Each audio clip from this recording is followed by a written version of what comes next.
নমস্কার বন্ধুরা, Piyali lifestyle with village ফুডে সকলকে স্বাগত জানাচ্ছি। আজকে 2-8টি ব্রাহ্মী শাক নিয়ে সাথে বাজারে গিয়েছিলাম, তাই বাজারে দেখলাম 2-8টি পাওয়া গেল, তাই তোমাদের সাথে শেয়ার করলাম। আর ব্রাহ্মী শাকের উপকারিতা তোমাদের সাথে কিন্তু বলে শেষ করতে পারবো না। এর কিন্তু অনেক উপকারী থাকে, স্মৃতিশক্তি বাড়াতে ব্রাহ্মী শাকটা কিন্তু আমাদের খুব কাজ করে। এখানে আমি 2-8টি শাক নিয়েছি। দেখো, শাকটা কিন্তু তোমরা প্রয়োজন মতো নিয়ে নিতে পারো। বাজারে গিয়ে দেখলাম সেরকম কিন্তু বেশি দাম না, সেই শাকের খুব অল্প, আমাদের এই জায়গায় পাওয়া যায় না। আর বাজারে মাঝে সাঝে খোঁজ করলে বাজারে ওঠে এই শাকে। এই যে শুধু আমি পাতাটা নেবো, আর একদম কচি কিন্তু ডাঁটগুলো, এই ডাঁটটা কিন্তু আমি নেব না। এইভাবে সব শাকের পাতাটা বেছে নেব।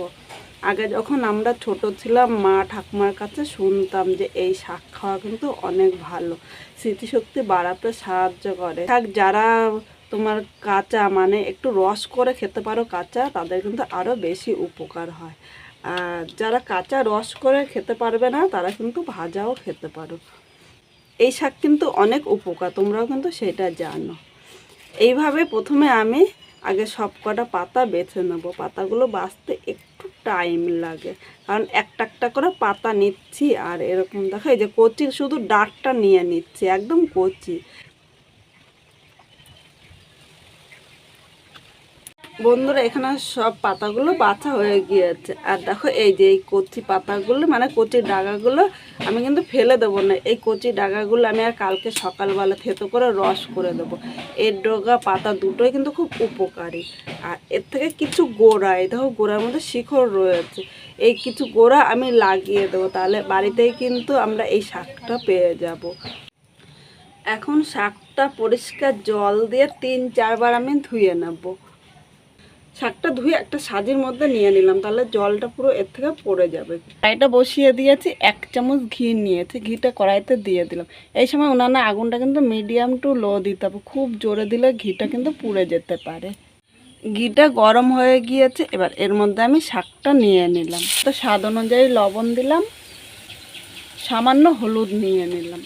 হলুদ ও লবণটা নেড়ে চেড়ে মিশিয়ে নেব।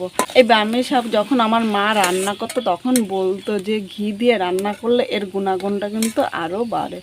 এখানে হলুদ ও লবণ দেওয়াতে দেখো কতটা জল ছেড়েছে, আর অনেকটাই শাক মনে হচ্ছে। শাকটা কিন্তু অনেকটাই মজা যাবে। আজকে আমি কালার ঠিক রেখে এই শাকটা রান্না করব। খুব জোরে কিন্তু আগুন দেবো না, মিডিয়াম আগুনে এই শাকটা রান্না করতে হবে। এইভাবে 3 থেকে 4 মিনিট মিডিয়াম টু লো করে আমি রেখে দিলাম।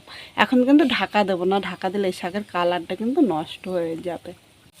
বন্ধুরা, শাকটা 4 মিনিট রান্না করে নিয়েছে, দেখো জলটা পুরো টেনে নিয়েছে। আজকে খুব সাধারণভাবে ব্রাহ্মী শাকটা রান্না করে তোমাদের সাথে শেয়ার করলাম। আর এইভাবে করলে পুষ্টিগুণে কিন্তু ভরপুর থাকবে।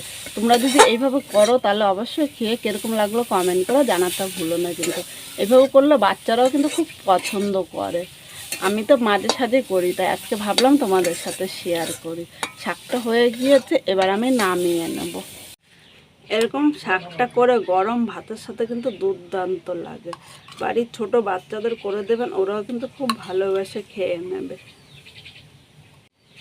এইভাবে শাকটা আপনারা যদি একটানা 2 থেকে 3 সপ্তাহ খান, বা এর কাঁচা রস করে খান, এর উপকারী কিন্তু খুব সহজে আপনারা বুঝতে পারবেন। আমার এই পুরো ভিডিওটা দেখার জন্য আপনাদের অসংখ্য ধন্যবাদ।